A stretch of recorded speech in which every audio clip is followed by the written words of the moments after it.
Ce soir c'est Kippour. Ouais. Alors, la journée d'aujourd'hui est une journée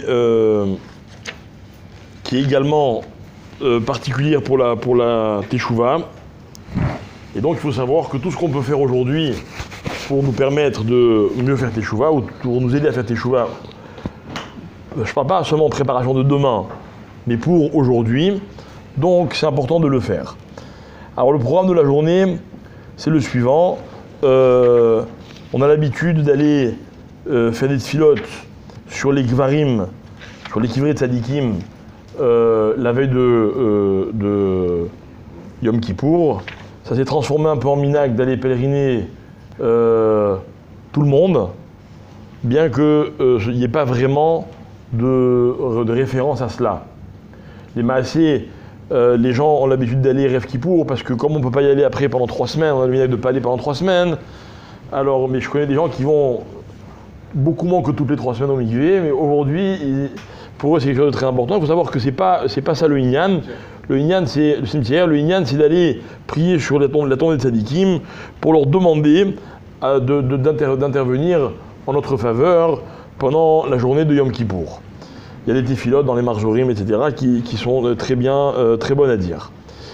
Ensuite, on fait mincha, donc en début d'après-midi. Donc nous on fait mincha si Dieu veut à 13h. Et il y a un autre, et donc à mincha déjà on commence à faire le premier vidouille de Yom Kippour. On termine la Hamida avec tout le vidouille Belachash, celui qu'on dit donc avant de terminer, de conclure la Hamida. Et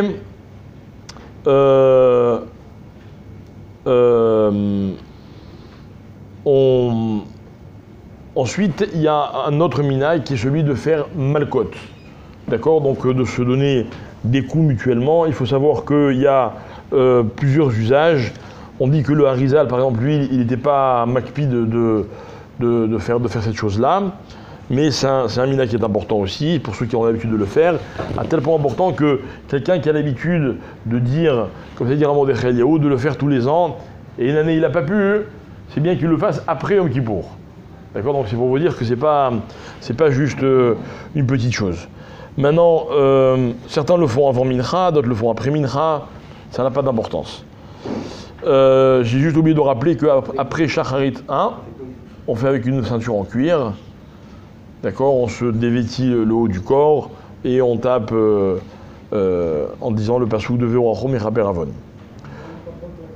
On a l'habitude de faire Atarat Nedarim avant Yom Kippour, donc Bezrat Hashem, on va le faire tout de suite après la Tfila.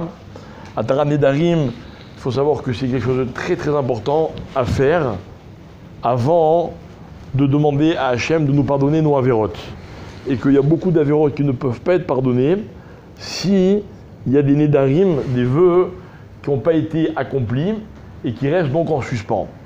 Et on en dira bien un petit mot ce soir au moment de Kol Nidré, puisque Kol Nidré c'est un petit peu le même esprit pour être matière tous les Nedarim. Ok. La mitzvah également d'aujourd'hui, c'est de manger. D'accord. Il y a marqué Ve'initem et nafshotechem betisha la chodesh ba'erev. Donc la Torah elle dit le 9e jour de Tishri au soir, tu te priveras. Et on n'a jamais vu que la Torah, pour désigner un jour, elle l'appelle avec le nom de la veille au soir. C'est-à-dire, le Yom Kippour, c'est le 10 Tishri. Pourquoi la Torah, elle me dit le 9 au soir? Le 10 Tishri commence à la fin du 9e jour. Alors les Chachamim disent, de là on apprend que de la même façon que c'est une mitzvah de jeûner le jour de Kippour, c'est une mitzvah de manger le 9 Tishri, donc la journée d'aujourd'hui. Combien il faut faire de Seudot? Alors, c'est qu'à le dire, il y a à boire et à manger. Il y a des gens qui vous disent 6, 9, 92, je ne sais pas combien de Seudot. Il y a marqué que ce n'est pas une mitzvah de manger toute la journée, mais de manger plus que ce qu'on mange d'habitude. Enfin, en tout cas, de faire plus de repas. Ok? Tout le monde a cette obligation, même les femmes, et même quelqu'un qui ne serait pas tour de jeûner. Quelqu'un qui ne peut pas jeûner pour des raisons de santé, par exemple, il a quand même la mitzvah de manger aujourd'hui. On a le droit également de prendre des comprimés qui pourraient nous permettre de mieux jeûner demain. On aurait pu croire que comme il y a marqué Ve'initem Nafshotechem, que la mitzvah c'est de souffrir, alors on doit rien faire pour alléger le jeûne. Réponse, on a droit. Ok.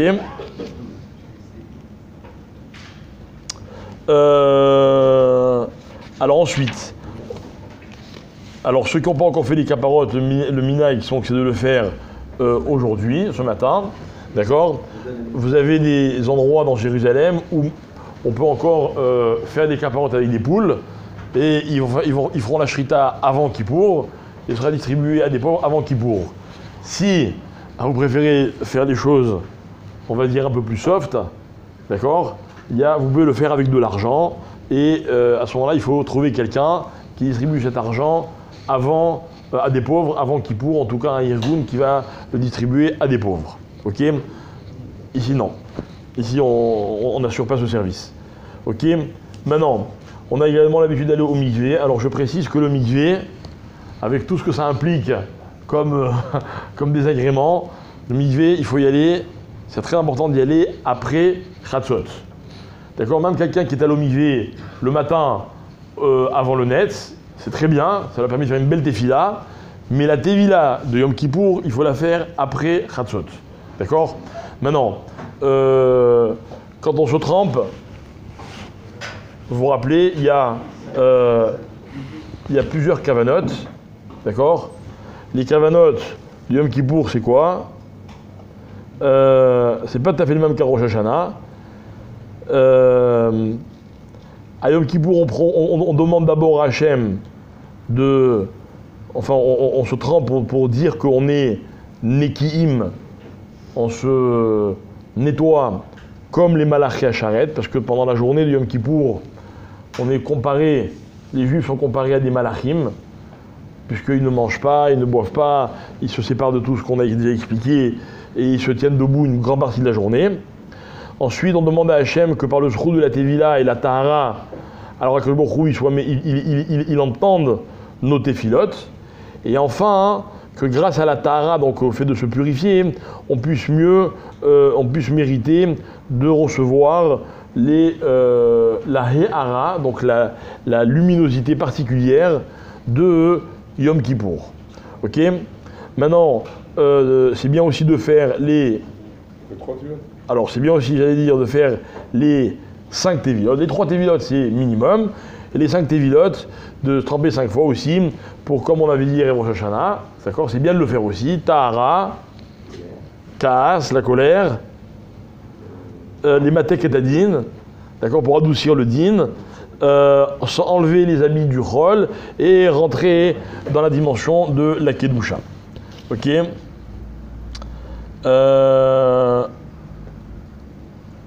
Bon, il y a d'autres kavanotes, mais elles sont un peu trop compliquées pour nous. Ensuite, alors par rapport à la Seuda Mafseket, alors je réponds à une question, ok, qui n'aurait pas dû être posée, mais j'y réponds quand même, parce qu'elle a été posée. D'accord. Il est évident qu'il n'y a pas de kidouche ce soir à la Seuda Mafseket. Ce soir à la Seuda Mafseket, c'est pas Kippour. Donc c'est pas Shabbat non plus. Donc il n'y a pas de kidouche, à moins que quelqu'un ici ait l'habitude de faire le kidouche de Shabbat, de l'avancer peut-être au mercredi ou au jeudi. Alors à ce moment-là, vous pouvez le faire cet après-midi. D'accord. Donc là, la Seuda Mafseket, elle se fait évidemment suffisamment tôt pour pouvoir la finir à l'heure et arriver à la synagogue avant l'entrée du jeûne, qui, je vous le rappelle, est à 17h, 51. Ok. Donc même si dans l'année, on se permet d'aller jusqu'à 20 minutes du coucher du soleil, c'est bien à Yom Kippour de faire les 40 minutes qui sont le minag de Yerushalayim. Si quelqu'un n'a pas pu tout finir et qu'il a encore des mélachot à faire, ça peut passer, c'est pas top, franchement. Par contre, manger, c'est 17h51 au plus tard. Ok. Je sais pas, il y a marqué les horaires, c'est un peu plus tard qu'on commence cette fille-là. Voilà, comme nous l'avons dit tout à l'heure. Maintenant, c'est bien quand on fait ce Mafseket d'avoir déjà les vêtements de Yom Kippour, ok. Et une dernière chose qui est extrêmement importante, c'est de penser à bénir nos enfants avant l'entrée de Kippour, pour un certain nombre de raisons, d'accord. Et l'une d'entre elles, c'est parce qu'en les bénissant, on confirme que si, chas v'shalom, nos enfants, et quel que soit leur âge, ont pu nous manquer de respect, ce qui est malheureusement souvent le cas dans le rapport parent-enfant, évidemment, on est mochel, d'accord, et on veut qu'il n'y ait absolument rien à leur décharge au moment de l'entrée de Kippour, et qu'au contraire, on leur donne notre beracha, et nous, on a un pouvoir, évidemment, c'est connu que la bracha des parents a une force particulière, et donc que le fait que nous, on bénisse nos enfants, pourquoi que le Borou il les juge favorablement, ça a beaucoup de force. Au niveau de la Katnerot, ok, il faut dire à vos épouses que ce soit on dit c'est-à-dire que déjà nous, la ligner shel Shabbat, ve shel Yom Kippourim, et on rajoute la bracha de Shechianu. D'accord? Nous les hommes on dirait la bracha de Shechianu à l'entrée de Kippour à la synagogue. Et une dernière chose, il est très important, enfin il est conseillé d'arriver le plus tôt possible à la synagogue ce soir, d'accord? Et dans tous les marzorim quasiment, il y a une petite prière, pas très longue, qu'on peut dire avant de commencer la tfila de Kippour, dans laquelle d'abord on prend sur nous la kedusha de cette journée, on redit à Hachem qu'on vient vers lui pour faire teshuva et pour espérer en espérant qu'il nous juge favorablement. Et dans cette tefila également, c'est un très beau minag. On dit que si jamais quelqu'un, chas v'shalom, nous aurait manqué de respect, on est mochel.